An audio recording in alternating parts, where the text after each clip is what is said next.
Inshuti mu bagenzi mu mukurikirana ibiganiro byacu hano kuri Kabaza Web TV turabahaye ikaze kandi turabaramukije turabahaye ikaze muri kiganiro twabaza mu mushikirizwa nanje Irere uri nkuru nkuko musanzwe mubimenyereye. Mu ndwi yahera twaraganiriye n'umushinga ntahe Sylvestre Ntibantunganya yahoze atwara igihugu cy'u Burundi, tukaba twaraganiriye mu gice ca mbere kubijanye n'igitabo yanditse, igitabo citwa Burundi Démocratie piégée canke mu Kirundi imitego yatezwe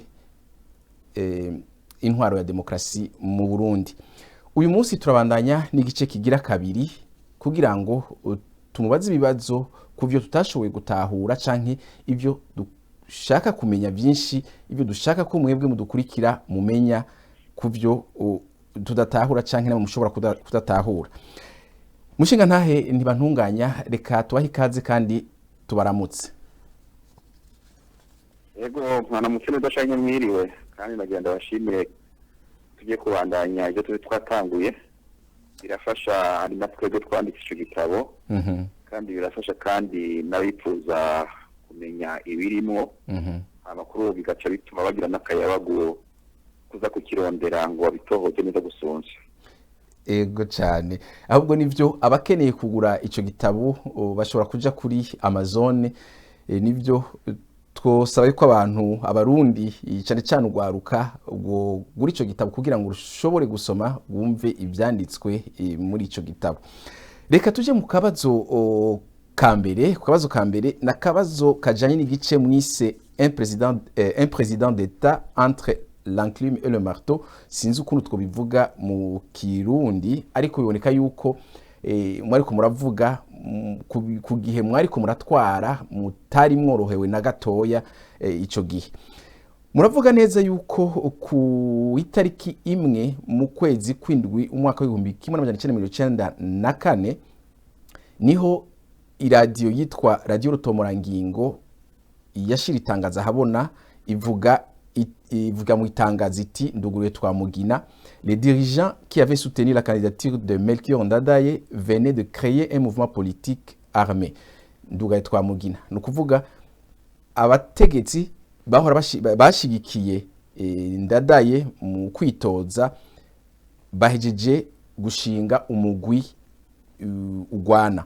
Aho rero baravuzemwo amazina n'izina ryanyu ryari mu mazina bavuze. Hanyuma tubandanije dusoma igitabo turabona ahantu muvuga yuko mu mugambwe Frodebu harimwo ivyiyumviro byabamo bavuga bati bashinge umugwi ugwana, abandi bakavuga bati oya ntitwoshinga umugwi ugwana. Mwebwe umengo ntaho mwigeze muhagarara cyane gushika naho bamwe muri mubo mwakorane babandikira bababwira ati mbere ni kubeka imwe mutagiraho muhagaze ngo mufate ingingo kuri ivyo vyiyumviro, ariko bikaboneka ko mwebwe mwashaka cyane yuko mubandanya gutwara mukaguma ivyo byo kuja mu migwi yo kugwana mukabivamwo. Ariko rero hari hahandi muca muvuga muti ku rupapuro rwa 300 murantunga urupapuro rwa 301 aho muvuga muti Nduguruye Twamugina, le Frodebu s'accommodait bien et soutenait de plusieurs manières cette évolution. Nduguruye Twamugina aho muvuga yuko Frodebu, umugamba Frodebu wari kurafasha mu buryo bumwe n'ubundi ukuntu umugwi w'abagwanyi wari kuravuka ugenda utera imbere. Akabazo tubanza kubabaza kamere no kumenya mbega nivyo mwebwe muri mu bashinze uwo mugwi ugwana nkuko byavuzwe muri iryo tangazo. Ikibazo kigira kabiri, ubwo buryo Frodebu yoba yarafashijemwo uwo mugwi ugwana mu gihe wari kuravuka n'uburyo ubuhe? Ikibazo c'ingene havutse imigwi yahavuye yikora ku bigwanisho kugira ngo ihagararire canke ihabuze demokrasi, Melchior Ndadaye n'umugambwe Frodebu bari baharaniye kandi bagashikako. Ikibazo kirekire cane gose. Kirakeneye rero ko umuntu agica hirya no hino kugira ngo abantu bagitegere neza. Birakeneye mbere yuko atari jewe gusa nogira ico ndabivuze ko mugabo kandi n'abandi bagize uruhara cyane cyane mu gushinga imihari yakoresheje ibigwanisho kugira ngo yahuze demokarasi bogira ico bavuze bagasigurira abarundi ibintu ingene byagenze. Urabona noneho muri kino gihe turi aho umugwi ujejwe kurondera ukuri kunywanisha abarundi, ibikorwa byayo bigenda bitera imbere, ugasanga ivyo byose n'ibintu byofasha kugira ngo kwa kuri abarundi banyotewe bakumenye. Ntangure rero kuri jewe ico gihe cy'inyuma y'urupfu rwa Perezida Melchior Ndadaye ingene ibintu byagenze, ariko sinoja mbere na kure nobanza kuvuga na gatoyi ingene ibintu byagenze n'imbere yaho, kuko umugambwe Sawanya Frodebu wari wavutse mu mwaka w'1986 uko umengo narabisiguye mu kiganiro giheruka uvukira mu Kinyegero. Muri ico gihe mu Burundi haravugwa iyindi migambwe, imwe ikavugwa Menya, iyindi nayo nyene ikavugwa mu Kinyegero, na cane cane umugambwe witwa Paripehutu, umugambwe ujejwe bihaye guhabuza abahutu. Hanyuma hagati y'iyo migambwe novuga yuko hari bitari bike bahurirako.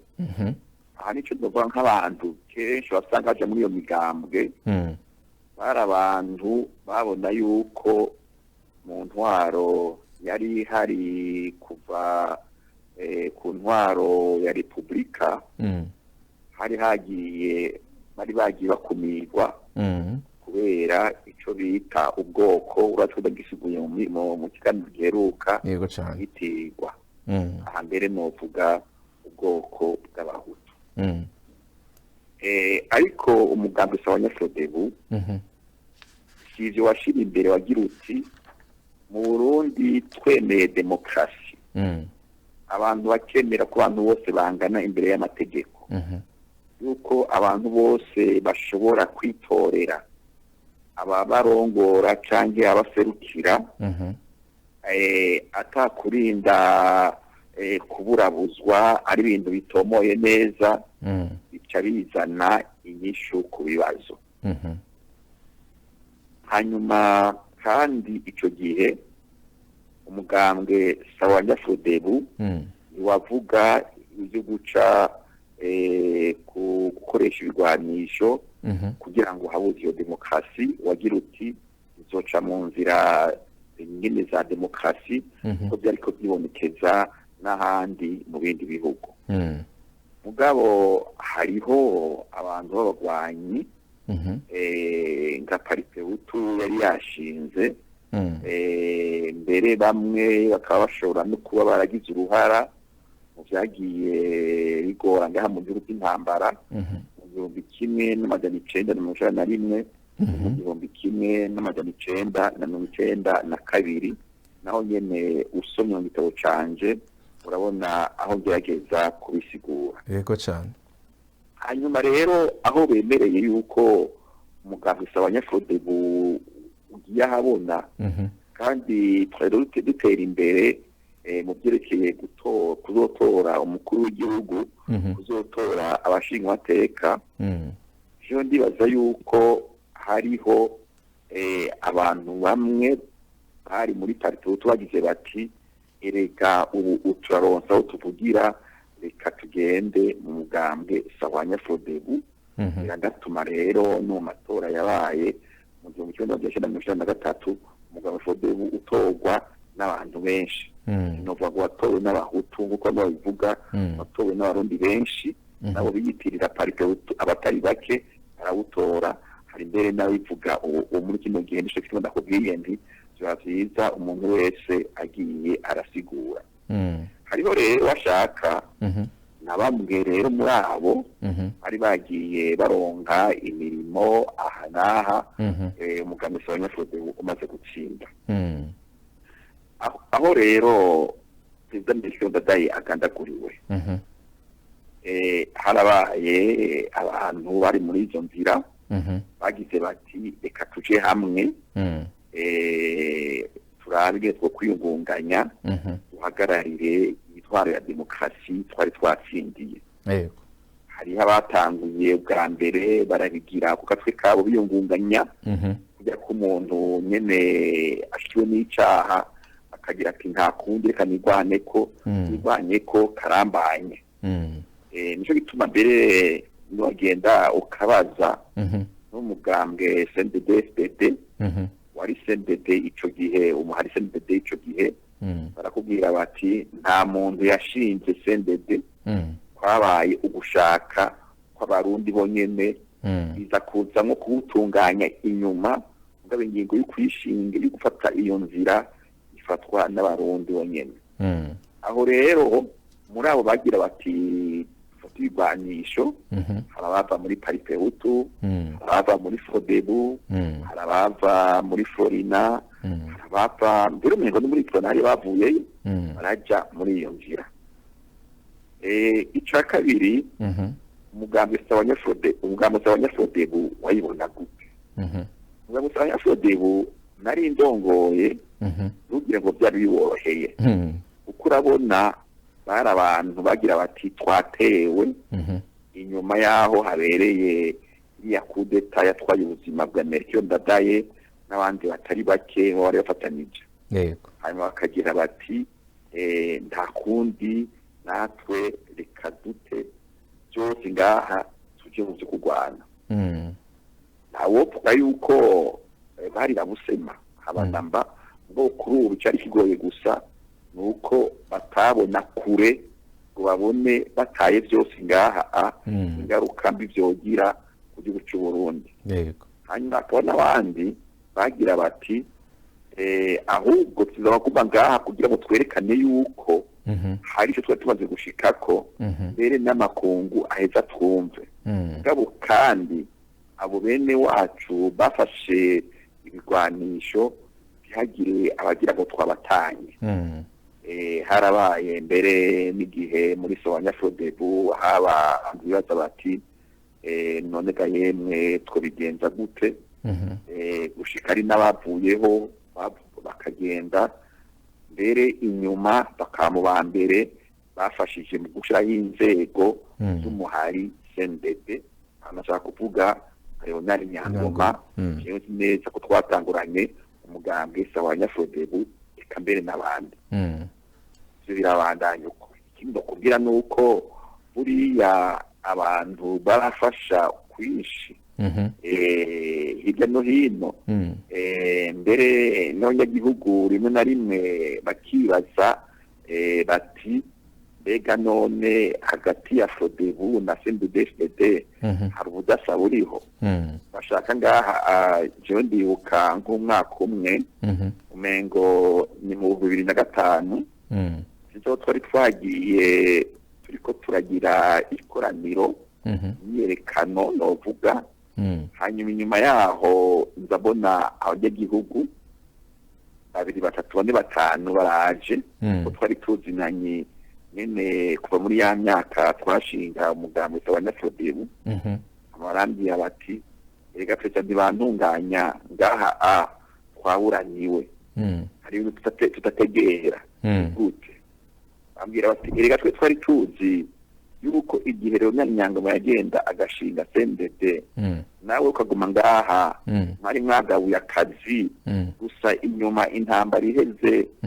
muzoca musubira hamwe muri bamwe ati rero numvise umengo muri mwebwe hari aho gukunda n'ubwo rero abanyagihugu uko bavyiyumvira aha rero ndibaza yuko abantu bazokwandika kahise kingene imihari yafashe ibigwanisho inyuma y'ivugwa Ndadaye yagiye irishinga yagiye irikomeza bazogira byinshi babona bazogira byinshi bazokwandika kandi kuri ubu byofasha no kugira ngo abantu mu gihe ca none bagende bategera iyo bavuye aho baciye n'iyo batiza kugenda bari hamwe.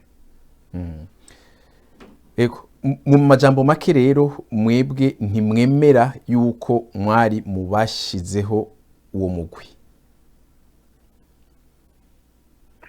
Oya aho nubambeshe ngize ndi narafashe ingingo gushiraho uwo mugwi. Ego narafashe ingingo. Ego gabo nubambeshe kandi mvuze ndi kuri ubu sinarinzi uyu cyangwa uriya ashobora kuba ari muri abo bashize uwo mugwi. Nubivuga gute ndakubwiye yuko nka Leonard Nyangoma ari wa mbere yabaye umukuru wa CNDD-FDD, ari umuntu twari turi kumwe umugambwe sawanya Frodebo. Ivyo nobekana gute ugiye kuraba n'ingene mbere n'inzego z'umugambwe sawanya Frodebo ari mu ntara ari mu makomine twari twashizeho hagati y'igihumbi kimwe n'amajana icenda na mirongo inani na gatandatu gushika mu gihumbi kimwe n'amajana icenda na mirongo icenda na gatatu, arizo ubona inyuma zavuyemwo canke zigaruriwe n'abantu bari bagize uwo mugambi, uwo muhari CNDD-FDD. urumva rero ibintu birinjiranamwo gabo ntawoza kuvuga ngo ntibantunga naje bambeshe. Yafashe ingingo agira ati CNDD-FDD turayishinze oya, gabo kandi sinovuga ngo sinagenda ndamenya bikubira aho hirya no hino. Oya bambeshe. Yego cyane. Nivyo muvuga ko hari ibyo mwashobora kumenya byagenda biraba hirya nino. Nibyo kandi mu gitabo cyanyu mwandika yuko mwaheje no kubivuga mbere muri ako kahise kiyo migwi, uwo mugwi wafashe ibigwanisha hamwe n'iyindi migwi yari ihari. Muravuga mu gitabo murandika neza nivyo ko hariho abaje bava muri Parepe Hutu bashitse baronka mwabashinze amabanga mu gihugu. Mbere hariho n'izina mwagarutse ko izina rya Lieutenant Colonel Murantunga General nyakwigendera Adolphe Nshimirimana, mukavuga ko yakora muri documentation. Hakaba hariho amakuru yavuga yuko mbere n'ibigwanisho vyakoreshwa ico gihe byoba vyava muri documentation. Ibyo hari ibyo muba mwarabimenye ko canke nta kimwe mwashoboye kubimenya ko ico gihe haba abagwana baba mu Kamenge bavuga yuko hariho ibigwanisho byava muri documentation? Hari ico muba mubizi ko ibigwanisho byatembera ngaha muri kino gihugu no muri kano karere?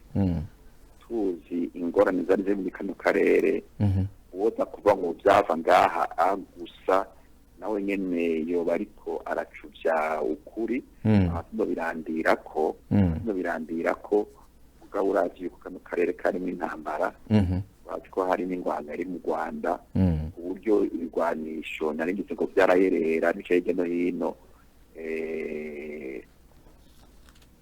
bigatangwa bikakugwa bigahesha. Aho ndavuga ngo byava ngaha canke hariya aho nyene. Ego cyane. Uturi tubazo dukurikira nutubazo twifuza kumenya umengo hari utuntu mwagiye muri ibikira nitwo dushaka kumenya.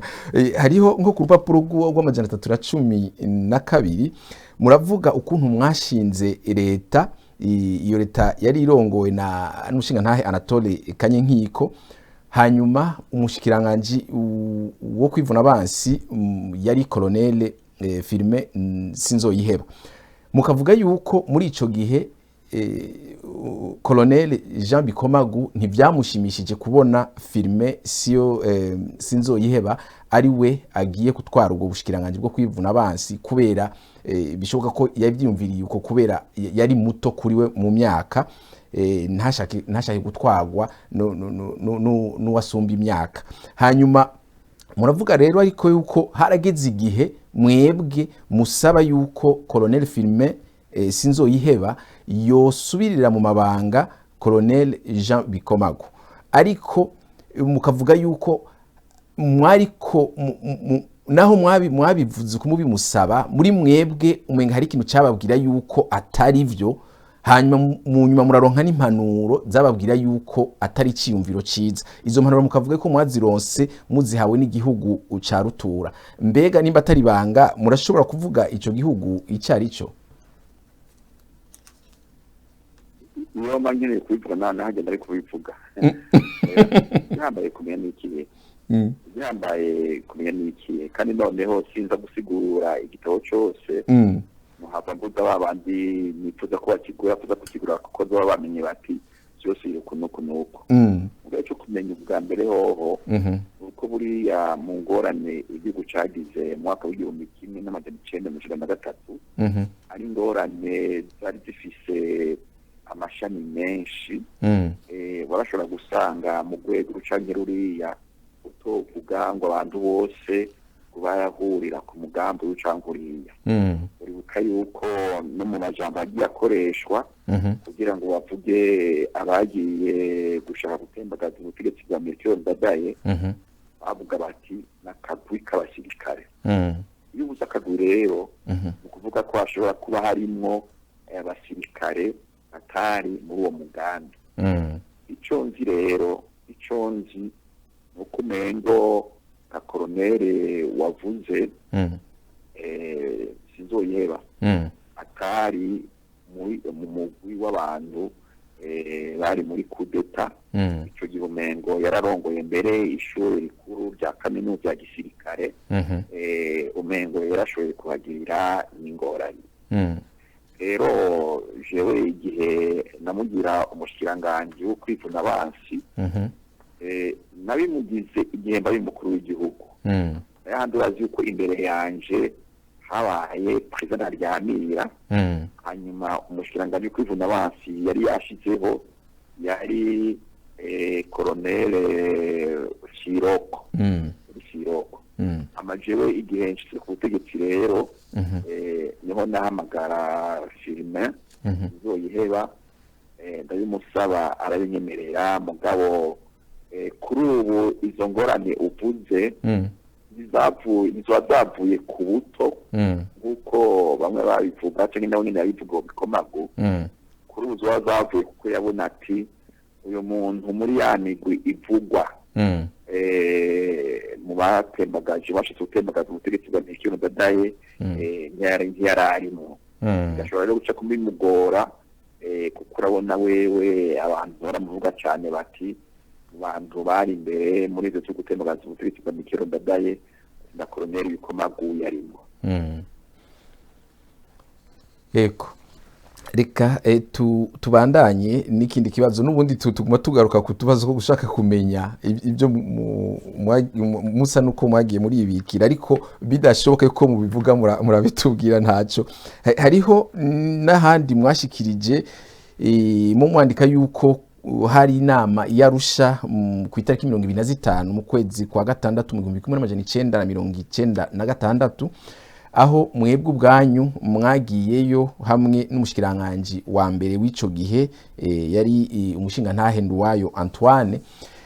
Ico gihe hari ingorane nyinshi cyane mu gihugu, igisirikare kitashobora guhagarika ubwicanyi bwari ko buraba, ama manifestation y'abasanze sheke n'ibindi mwebwe mwari mujanyweyo cyane cyane no kuja kurondera ukuntu ibihugu byo mu karere byo bafasha bikarungika abasirikare baza kuhagarika ubwo bwicanyi, ariko mugezeyo umengo umushikiranganje wa mbere we ibyo yavuze ntivyashimwe n'abakuru b'ibihugu bari ngaho ico gihe. Hariho rero umukuru w'igihugu ni mwahagaze ko cyane muvuga ko we yaratangajwe n'ibyo uwo mushikiranganje yavuze, mbere arongera navuga ati ndugure twamugina nous ne voulons pas de myobe bis nduga twamugina bigasigura ati ntidukeneye kandi myobe igira kabiri, kuko ico gihe mu Burundi hariho abarorerezi bashika kuri 67 baoyiwa, ariko biboneka ko umenga akazi kabo karo ako kuguma bandika gusa ibitigiri by'abantu bariko baricwa n'ibindi. Mbega ni kubira iki mutashoboye canke mutashimye kuvuga iryo zina ry'uyo mukuru w'igihugu? Murashobora kurivuga canke mushaka kurigumiza ko umuntu yandika umuntu yandika na cyane kuri twe twaciye muri bya politike kandi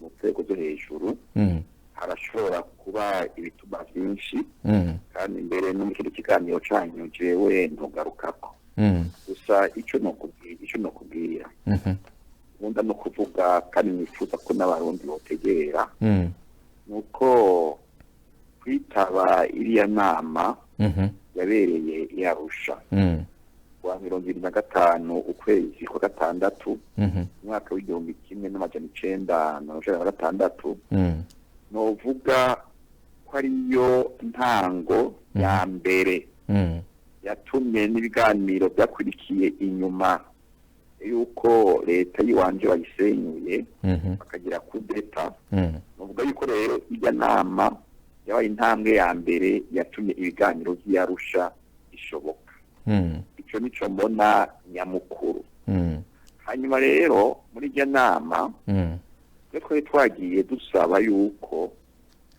akarere ko dushigikira ubwa mbere mu gukigira abarundi mu bice byose atari kuvuga ngo n'abarundi bategwa n'imihari yitwaje ibigwanisho canke abarundi bategwa n'igisirikare ca leta icyo gihe twavuga bose uko buri gihe uri umukuru w'igihugu ujejwe umutekano wa bose yego cyane hanyuma twagira tuti uyu mutekano umaze kuboneka hati hari ibiganiro abantu bose bafise ura muri politike mbere n'imihari yitwaje ibigwanisho bashobora kujamwo ni ukumenya yuko rero tubivuze uko umengo hari abacibaza bati mbega yemwe bizogenda gute kuri twebwe ko mbona iyi leta iriho ubu irongowe na perezida Sylvestre Ntibantunganya ari umuhutu hanyuma akavuga ati turashobora kuganira n'imihari yitwaje ibigwanisho nayo irongowe mbere n'abahutu iba MDD iba Forina iba Paripehutu zari zirongowe n'abahutu atubwo ivyo biganiro niko nibaza bashobora kuba bari bajije atubwo ivyo biganiro bizohava dusanga ari ibiganiro hagati y'abahutu gusa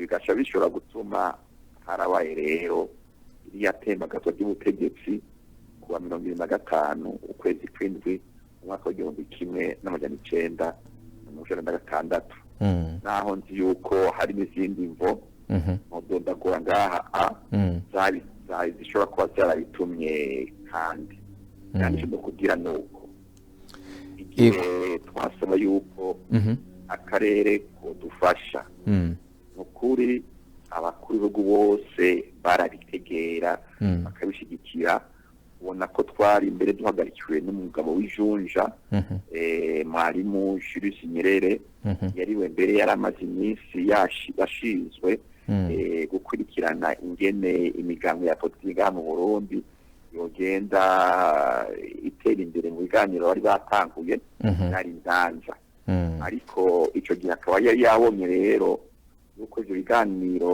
byadindiye cyatera imbere n'abagira ati reka sabye kubwira abakuru b'ibihugu ndabahe raporo hanyuma barahize ingingo bofata nanjye rero ndafata icyo gihe nabwira nti yemwe ikigo y'Uburundi nicomeje kuvuga uko ho umutekano hagati y'abarundi bose bagatekanirwa hanyuma umutekano umaze kuba akaba rero ivyo biganiro bihuza abantu bose barava n'ivya politike niyo mihari yitwa twigwanisho irimo ego reka dufate akanya gatoya k'akaruhuko turagarutse.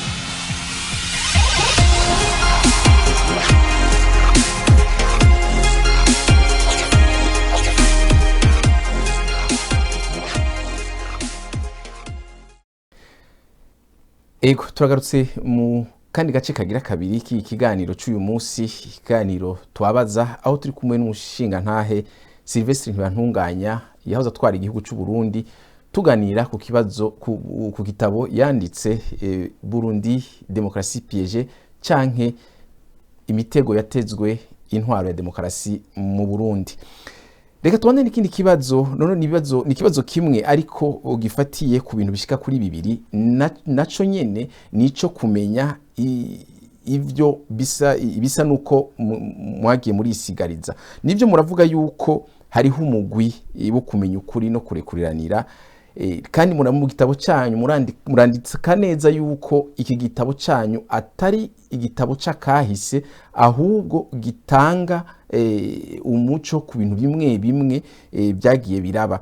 Aha rero umuntu agiye kuraba akabona ibintu mwandika ariko ntimududurire ko muvuga n'amazina y'abantu, aca yibaza ibibazo byinshi. Dufate nk'akarorero, hariho aho mwandika yuko igihe Burundi bwahimbaza intahe yo kwikukira mu mwaka wa 1996, hariho abasirikare bakuru batari bake batashoboye kwitaba ibyo birori. Hanyuma mu nyuma muramenya yuko abo basirikare bariko baritegura canke baraba ukuntu boburizamwo umugambi mwavuze kare w'abasirikare canke imfashanyo y'abasirikare bava hanze boza gufasha Uburundi. Muravuga yuko hariho umuntu umwe yakora mu biro byanyu mu gisata kijejwe ivy'igisirikare, niwe yabahaye iyo raporo, ariko uwo muntu ntawe muvuga izina. Tubandanije kandi muravuga ku rupapuro rw'416 igihe Perezida Bagaza yariko arategura gushikiriza ijambo abantu bari bamushigikira ico gihe hariko harabintu by'amamanifestation, abasanze sheke n'ibindi. Hanyuma yari yateguye kugira inama kuri stade Prince Louis Gasore, abapolisi barabuza yuko iyo nama iba, mbere acafungwa icamasi muhiriwe, ariko ivyo ntivyabujije yuko iyo nama ayikoresha imuhiriwe n'abo bantu bose bagiye imuhiriwe. Mukavuga yuko mwacimugira inama ku itariki 19 mu kwezi kw'indwi mu mwaka wa 1996, inama yari igizwe n'inama nkuru y'igihugu ijeje umutekano. Mukavuga yuko mwabajije igituma abapolisi canke inzego z'igipolisi zitashobora guhagarika ibyo bintu canke ngo zimuhagarike Bagaza. Hanyuma mwandika yuko hariho uwavuze ati ndugure twamugina, reka ndabivuge mu Kirundi, kugira ngo dufate Bagaza afungwe, ngo nuko Jean Minani nawe nyene yofatwa agafungwa.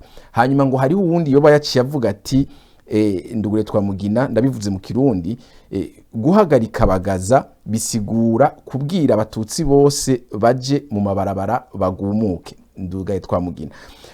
Aha ikibazo tubaza nico kumenya ni kubera iki mutashimye kuvuga amazina y'aba bantu bagiye barakora ibi bikorwa? Nakubwiye nayo wabivuze, nanjye narazanditse. Nivyo koko cya gitabo kitonova ngo ahise nanditse. Ni intererano izofasha abandi kuri kahise, kugira ngo bazogire bati iyi irashobora kuba isoko gufasha kwandika ako kahise. Ico ni cambere. Ica kabiri, hariho kandi yuko mu gitabo jewe uko ngerageza cane ariko utaba umuntu yofatwa ngo ariko aragiriza naka canke naka, agerageza gutanga gusa amakuru canke intumbero yofasha gutegera ivyabaye muri kiriya gihe, mbere igaciba rero n'interero nuko babivuze ku bikorwa biriko birarangurwa ubu n'umugwi wajejwe kurondera ukuri no kumwanisha abarundi. Erego ntabaciriyemwo, ego muhejeje kuvuga neza cyane, ariko ntimwibaza yuko mugiye muri ko murashikiriza ivyo mwumvise canke ivyo mwabonye, kandi byo korohereza abazokwandika ko kahise bovuga bati mu gitabo canaka twasomye ibi nibi nibi, bakavuga ati twasomye yuko uwavuze aya majambo yari naka, uwavuze aya majambo yari naka, uwakoze iki gikorwa cyo kutumenyesha ibyo ariko birategurwa yari naka. Nimwibaza yuko byo koroha gusumba kubigumiza uko hamwe bishitse bakazobirondera ugasanga ntibafise ukuntu bobironka. Reka ugira ndabavuze kuzobandanya umwuga wabo. Ega jewe kahise narakize muri kaminuza. Muri kaminuza rero urashobora kuba warose ahantu hari inguru, hanyuma inyuma ugaza nabwo utagura kurondera ari biza bishimangira canke ibiza bitomora usumvya. Ubonye nk'ahantu umuntu avuze ati naka ntamuvuge, ufise inzira zibiri canke zitatu. Inzira ya mbere urahita ukegera uwo yavyanditse ukaraba yuko ashobora kubikubwira. Iyo atabikubwiye hariho inzira ya kabiri, ukuraba mu bandi banditse bandika kuri ico gice, igice cakahise k'igihugu, yuko atawoba yarabitomoye gusumbya. Inzira ya gatatu ko nawe uheza ukarondera mu bundi buryo ingene ivyo bintu ugira uti bitomoretse ubitora. Aha rero ninananitse kuriya nukugira kandi wandika uragira uti sinotanga byose kugira ngo umuntu agumane narimvuze akayabagu, kugira ati ndashaka kumenya. Umuntu ushaka kumenya rero azoheza arondere arabe yuko uba haragera yuko ivyo bintu abimutomorera. Kuko buriya muri kahise n'ahandi hariho uburyo bwo kwandika umuntu atiza gukoresha, hanyuma nawe nyine aratora ati muri ubwo buryo ntoyu mu kurindira kuri ubu yuko mu myaka iri imbere ashobora gutomora gusumbya. Urabona noneho muri kahise kino gihugu ubwa mbere umuntu yandika gutyo, mugabo igihambaye ni ukumenya yuko umuntu aba ashatse kwerekana kuvuga ibyabaye, kandi ubivuze kuriya si ukuvuga yuko utaba ufise ayo mazina, ubu uyafise mugabo kuri ukagira uti ubwo haragira yuko ndabivuga canke aha ndabivugiye niho nyene ndabivugira canke harashobora kuboneka ahandi. Urabona ngo muri ibi nyene by'uyu mugwi uriko urarondera ukuri no kunywanisha abarundi. Hoho mbere hariho n'amabwirizwa ariho avuga ati umuntu bamuhamagaye ntiyitabe cyangwa atanga amakuru atariyo, hariho ukugene bashobora kuraba ingene bamusubiza ku murongo. Ego reka tuje ku kabazo ka nyuma. Aka kabazo nako nimba muza kudukundira tugakura mu byo mwanditse, ariko ni dukeneye kumva iciyumviro canyu kuri ivyo tuza kubabaza. Ni byanditswe ku rupapuro rw'amajana 270 ku bijanye n'igice mwise un président de consensus victime d'un vol fatal. No kuvuga mariko muravuga ku bijanye n'ivyabaye igihe Ntaryamira yafata ubutegetsi gushika n'isanganye ryabaye mu Rwanda. Muravuga yuko muri ico gihe yaja ku butegetsi itariki 10 mu kwezi kwindwi mu mwaka wa 1993 nimba ntihenze, mwavuze yuko sentare murantunga iyo ni itariki sentare ahubwo yari sentare yubahiriza ibwirizwa nshingiro imwe bita cour constitutionnelle yari yarahagarikijwe na leta. Iyo sentare ntiyari hari ntiyakora muri ico gihe, kuko mwatinya leta ico gihe yatinya yuko Joseph Nzeyimana hamwe na Jean Deberi bohava bahabwa uburenganzira bwo nabo nyine kwitoza mu kibanza cy'umukuru w'igihugu, kuko bari bamaze gushirayo amadosiye yabo. Aho umuntu ashobora ikibazo dushaka kubaza ngaha nivyo twabivuze, sivyo mwanditse, nivyo dushaka kumva analyse canke ivyumviro byanyu muri iki kibazo tuza kubabaza. Nico kumenya kubona iyo sentare ihagarikwa na leta nivyo hariho impamvu iyo sentare yahagaritswe na leta.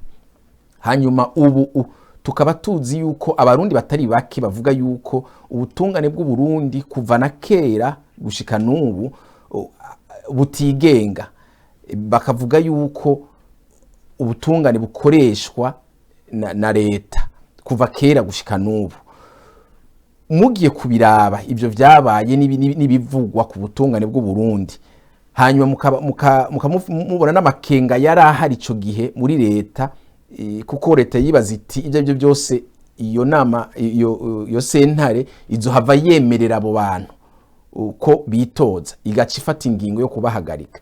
Ntimwibaza yuko mwibaza yuko mu Burundi urwego rw'ubutungane ko butazoshobora kwigenga n'umunsi n'umwe, kuko mugiye kubiraba kuva na kera mukaraba naka karorero n'ibindi umengo abashiraho abategetsi murantunga abacamanza bo muri ubwo rwego bashiraho bazi yuko bagiye kubakorera, ugasanga n'abajeje ayo mabanga b'abacamanza ugasanga nabo nyine mu gukora bakora bisunga inyungu z'aba bashizeho. Sinzi hari ico mwe mwibaza kuri ivyo? Ikibazo cerekeye ukwigenga k'ubucamanza mu Burundi ari ubutungane kuri bamwe, ni ikibazo gikomeye cyane gukomeza amahoro biciye mu nzira ya demokarasi.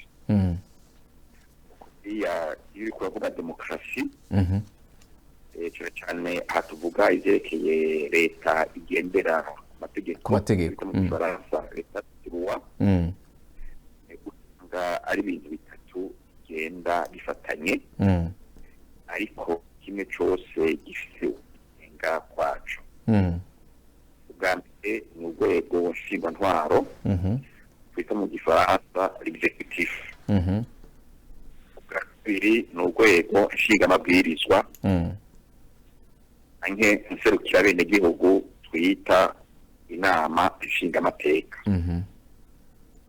Ubwa gatatu ni urwego rero rw'ubucamanza bamwe babasha kwita ubutungane. Urwego rwose rero ruba rufise kugigenga ku rundi rwego, ngo ugasanga kandi hariho ivyo zigenda zihurirako, kuko ziba zikorera izo nzego zose ziba zikorera leta imwe, leta muvuga leta atari guverinoma, leta imwe iheza nayo ikari leta ishingiye kandi ikagendera ku mategeko. Icya mbere maze kubona nuko kiriya gihe kuravuga twebwe twari duhejeje turi muri Sawanyafrodebu gutsinda amatora, mugabo izo nzego zose mvuze hariho mbere zitari zihari. Urwego nserukira bene gihugu ariko nshinga amabwirizwa n'amashinga amateka, urazi yuko hari haheze igihe utahari, hanyuma bwongera gutorwa igenekerezo rya 29 ukwezi kwa gatandatu umwaka w'igihumbi 1993. Hanyuma ni kuvuga yuko rero amabwirizwa yose yahaja yari amabwirizwa aciye ku bene gihugu, yari amabwirizwa aciye ku bashitse ku butegetsi biciye kudeta yabaye kuwa 3 kwezi kw'icenda umwaka w'igihumbi 1987. Ugasanga rero kuri ubu amabwirizwa atari make yari amabwirizwa nyene aje ashingiye kuko uyo ntwaro nyene yari imeze.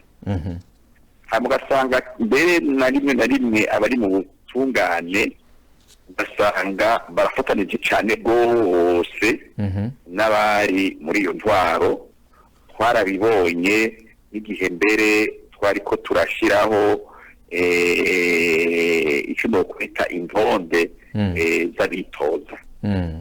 inyuma rero y'urupfu rwa perezida Melchior Ndadaye twari twabonye yuko hari abo muri sentare y'ubwirizwa shingiro wabona yuko mu byo bakora bari bahengamye koko ndibuka nk'ingingo bari bafashe ngo perezida Cyprien Ntaryamira ngo ntiyabari umukuru w'igihugu ashingiye ku ibwirizwa tukamera yuko ngaho bari koko mu byo bavuga basa n'abafasha abashaka yuko Uburundi butagenda ba mu kaga bari bwatawemwo nabo bari bagize kudeta yatwaye ubuzima bwa perezida Melchior Ndadaye nabo bari kumwe aho mu kugira ngo utegere cyangwa twumviriza bategere icyatumye iyo ngingo ifatwa ariko si ukuvuga yuko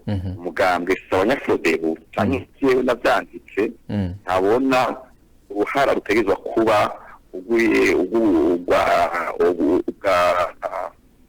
sentare cyangwa ubutungane cyangwa ubucamanza muri demokarasi habamba bibaza yuko muri iki gihe iwacu mu Burundi ariho neye gushiramo ingufu cyane kugira ngo tugire ubutungane bwigenga koko kandi nabwo naho bwigenga kaba bukora umuco kwita responsibility yato guhende rero ngo hari ahantu izo nzego zose zigenda zihurira baraba nkaho muri Amerika wewe ni yuri iyo hageze gushiraho abacamanza muri sentare nkuru y'igihugu ya Cour supreme uhora wumva yuko iyo hari umuperezida yitwa yuko yegereye ivyumviro bya conservatisme ashaka mu conservatisme bakakubwira bati muri sentare nkuru y'igihugu ca Amerika ku bashamanza 9 bariho 5 begamiye kuri ivyumviro by'abakonservateur bane na begere ivyumviro progressiste kandi uko abo ari abantu bagiye batangwa bakagenwa n'umukuru w'igihugu bakongera bakemezwa na Sena n'inama nkenguzamateka y'ubucamanza mugabo bamaze rero gushika mu mirimo bashinzwe ubona kandi hiyo urahazi urahaba yuko kenshi bakoresha ubuhinga bukomeye cyane bigoye gucubona yuko kugira ngo koko bahengamiye hariya urasanga abantu basoma ubwa mbere amabwirizwa yagenga hanyuma nabo babaza bati mbe gatima kanje kampanuye iki mu ngingo nofata kandi iwacu ndibaza yuko ari ibintu tuza kuza turaraba neza urabona ngo ubu ushika uno munsi dushingiye ku masezerano y'Arusha abacamanza bakuru mu nzego z'ubucamanza bw'igihugu baratangwa basizwa na leta mugabo bakemezwa n'inama nkenguzamateka kuri ubu azoteza gushika igihe abantu babanza bakaraba bati none ko bashinga amateka nkenguzamateka inama nkenguzamateka irabanza igatohoza koko abo bantu ico bari ico bize ico bashoboye yuko bashobora kuba koko ingingi za demokarasi kuko bajejwe kuzoza buzuriza abenegihugu canke igihugu bishingiye ku mabwirizwa atowe n'abagira abo benegihugu nubwo yuko rero ngabo uko kuko ivuze hakiriho intambwe ndende yo gukora kugira yuko ubu abatari bake uko imyaka agenda bategera ego cyane mushiga ntahe ntibantunganya reka tubashimire ku kanya mwaduhaye nanjye ndashimiye gose kandi kurabona ko turabandanya igitabo ariho gabwira ikiganiro cabo nibatangare yuko kuri mail nshobora gutomora ushaka gutomorwa neza ime biboneka azogende nyine akigure agisome urabona n'igitabo kinini nya hanyuma kuri ubu bagisije ibyumviro bikamenyekana birashobora gutuma n'umuntu ashobora kujya kwiyumvira mu myaka iri imbere Imana iduhaye ubuzima ibandanye dukije ubuzima agashobora kugira ati kazogire igitonda gisubiremo deuxième édition kuri ubu naho wavuze uti ngandi atomoye irakuru igihe cyageze ko unashobora gutomora gusonza. Ego cyane turabashimiye rero tukazosubira mu kindi kiganiro cya nyuma ubukurikira. Murakoze cyane namwe. Ego murakoze kandi inshuti namwe bagenzi mwakurikiranye ikiganiro turabashimiye kubona mwafasha akanya kugira ngo mushobore gukurikirana ikiganiro cyose kigira kabiri. Tuzosubira rero mu kindi kiganiro turi kumwe n'uyu mushinga ntahe nyine Sylvestre Ntibantunganya mu gice kigira gatatu kikazoba ari naco ca nyuma ku gitabo ciwe Burundi Demokrasi Piège canke imitego yatezwe demokarasi mu Burundi. Naho utaha.